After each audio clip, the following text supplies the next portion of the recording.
The National Broadcasting Company presents Lives of Great Men, a series on great leaders in human progress, presented by Dr. Edward Howard Griggs, distinguished lecturer, critic, and author of The Philosophy of Art and many other books. In his talk, Dr. Griggs is building a story of civilization based on outstanding characters through the ages and how each one influences his own and future times. This evening, Dr. Griggs will discuss Rudyard Kipling, interpreter of the British Empire. We present Edward Howard Griggs. My friend, Rudyard Kipling has been one of the outstanding literary figures of our time. Writer of tales portraying both the English and the native life of India, of verses that revealed the British Tommy Atkins, and leading interpreter of the spirit of British imperialism.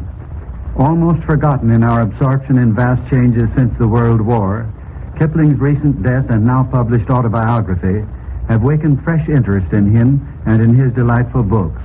Moreover, his view of Britain's relation to the world has challenging appeal to her in the present critical hour of her destiny. Kipling was born in Bombay, India in 1865, and his earliest vague memories were of that colorful tropical land. His father was a gifted painter, later curator of the museum at Lahore and head of an art school. Kipling speaks of his mother as Celtic, fine, gifted, and a writer of poems. His initial view in telling his life story is that all things conspired in his favor. This shows his sanguine temperament, since many an one living through his early sufferings would have cried out against hampering fate. At 7, Kipling was taken to London and placed in a home for colonial officers' sons, kept by an evangelical but hard and heartless woman. 6 years the boy suffered in this house of desolation, meantime attending day school. 1 month each year was heaven, as December was spent at the home of his mother's sister, wife of the painter Burne-Jones. There, in an atmosphere of highest culture, he lived a normal child's life. The gifted older persons, including William Morris, Uncle Topsy, were playmates of the children. Kipling's cousin Stanley Baldwin was often of the group. Later on, his aunt asked him why he had not told of his 11 months' annual misery. Kipling thinks the answer is that children are like dumb animals, taking what comes, and also that he feared further beatings if he complained. The deeper reason, I think, was an instinctive stoicism, marking him from the start and throughout his life.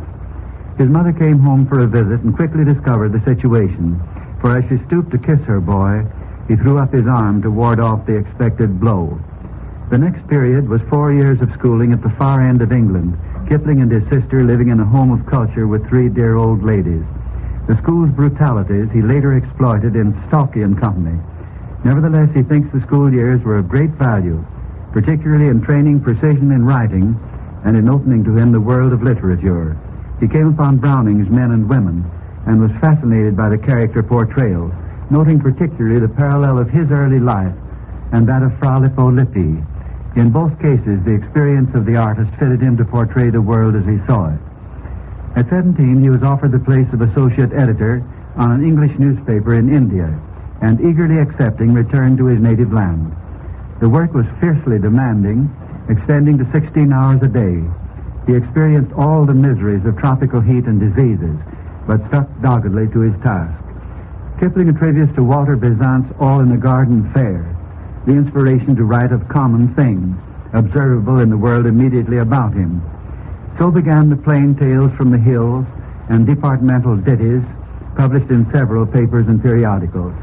While this fine work was to become the foundation of his fame, it had for the time being only an indifferent audience. With the urge to write dominant, he sold the tales and verses so far produced to secure funds for a trip around the world to England. In the course of it, he crossed America from west to east. At that time, he was able to see something good in us, and his American letters, while castigating our obvious vices, are not like his later drastic criticism. On Kipling's arrival in England, success came quickly. Henley and other editors of magazines eagerly accepted his work, and he soon had money enough to buy back the stories and poems he had sold in India and republish them in England. At the same time, he began the Barrack Room Ballads, interpreting in dialect verse all aspects of the British soldier's life. Similar work followed through the years, gathered up in the 7 Seas and other volumes. As typical, hear a part of the Song of the Banjo. You couldn't pack a Broadwood half a mile. You mustn't leave a fiddle in the damp. You couldn't brass an organ up the Nile and play it in an equatorial swamp. I travel with the cooking pots and pails. I'm sandwiched between the coffee and the pork.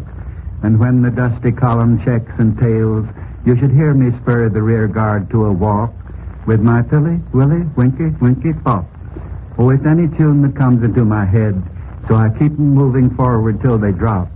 So I play 'em up to water and to bed. In the silence of the camp before the fight, when it's good to make your will and say your prayer, you can hear my strumpty overnight, explaining 10 to 1 was always fair. With my toompa, toompa, toompa, toompa, toomp.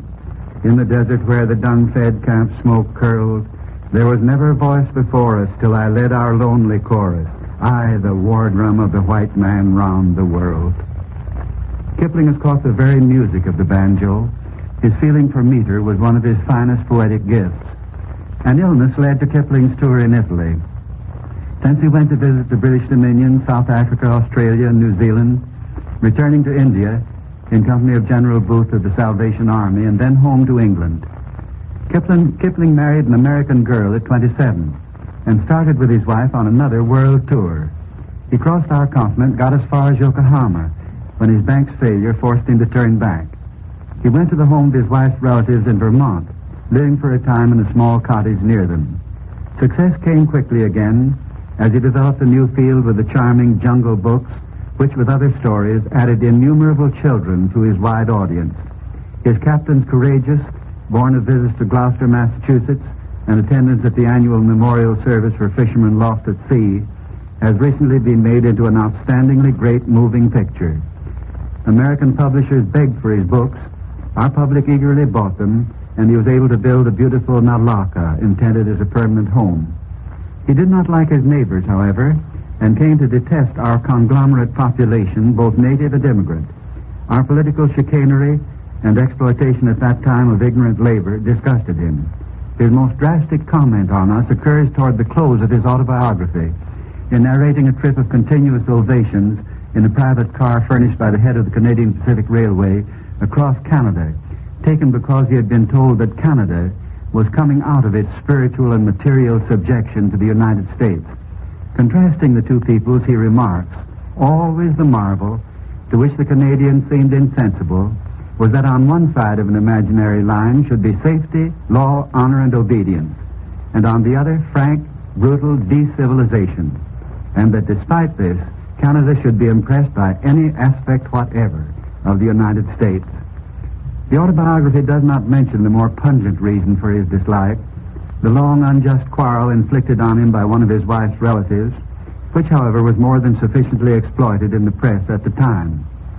Thus, after some years, England looked more attractive to Kipling, and he abandoned us to our vices and returned to the seat of empire. We regret that Kipling may not be numbered among our American authors, but recognizing a measure of justice in his criticisms, it is easy to forgive his diatribes, since we are so used to being called bad names, Shylock and others, by those whom we have generously served. Before leaving America, Kipling had met Theodore Roosevelt and saw him again in England after the Spanish-American War. The two held much the same view of world relations. While criticizing Theodore Roosevelt's anti-British views, which he thought adopted for political purposes, Kipling says of him, "My own idea of him was that he was a much bigger man than his people understood or at that time knew how to use, and that he and they might have been better off had he been born 20 years later." For some time, Kipling lived half the year in England, half in South Africa. Cecil Rhodes became his close friend, and he knew and approved Jameson. He served Britain remarkably well in the Boer War. The use made a song of his absent-minded beggar earned, he tells us, $1 million for the cause. In 1907, Kipling was awarded the Nobel Prize in Literature. The recognition of his work was now worldwide. During the World War, he contributed poems and articles, but stood somewhat apart. In his later work is an increasing didactic element, but his imperialist views remained unchanged. It is strange that he was never made poet laureate, since no other poet of his time approximated him, either in interpreting England and her far-flung empire, or in the wide recognition he received. No poet laureate since Tennyson has written a patriotic hymn approximating in impressive dignity Kipling's recessional, Lest We Forget. Surely no one has interpreted the finest spirit of British imperialism in carrying the white man's burden as he has done. Perhaps his criticism of governmental incompetence was too drastic. His singing of the sorrows of Tommy Atkins was too frank. Possibly the laurel crown might have been his had he not written such poems as The Sons of the Widow. Have you heard of the widow at Windsor, with a hairy gold crown on her head? She has ships on the foam, she has millions at home, and she pays us poor beggars in red. Oh, poor beggars in red.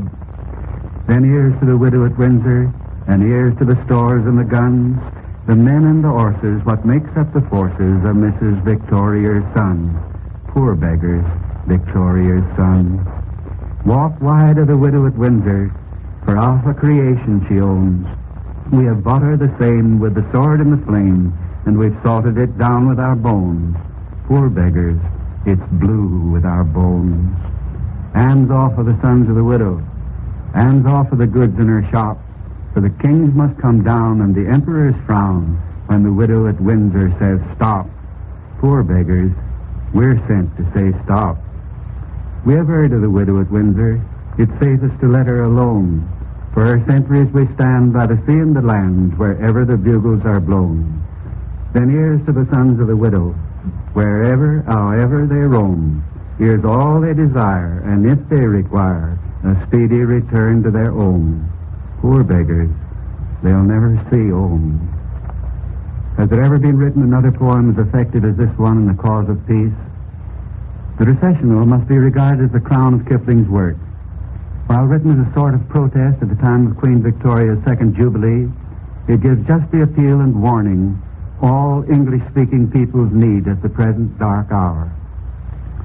God of our fathers, known of all, Lord of our far-flung battle line, beneath whose awful hand we hold dominion over palm and pine, Lord God of hosts, be with us yet, lest we forget, lest we forget. The tumult and the shouting dies, the captains and the kings depart. Still stands thine ancient sacrifice, and humble and a contrite heart. Lord God of hosts, be with us yet, lest we forget, lest we forget. Far called our navies melt away, on dune and headland sinks the fire. Lo, all our pomp of yesterday is one with Nineveh and Tyre. Judge of the nations, spare us yet, lest we forget, lest we forget. If drunk with sight of power, we loose wild tongues that have not thee in awe, such boasting as the Gentiles use, or lesser breeds without the law. Lord God of hosts, be with us yet, lest we forget, lest we forget. Rudyard Kipling, interpreter of the British Empire, has been the subject of another program in the series titled Lives of Great Men, presented by Dr. Edward Howard Griggs, distinguished lecturer, critic, and author. Next week, Dr. Griggs will speak on Pierre Loti, a sensitive dreamer as child and man. Copies of tonight's discussion of Rudyard Kipling may be obtained by addressing the National Broadcasting Company, Radio City, New York, or the station to which you are listening.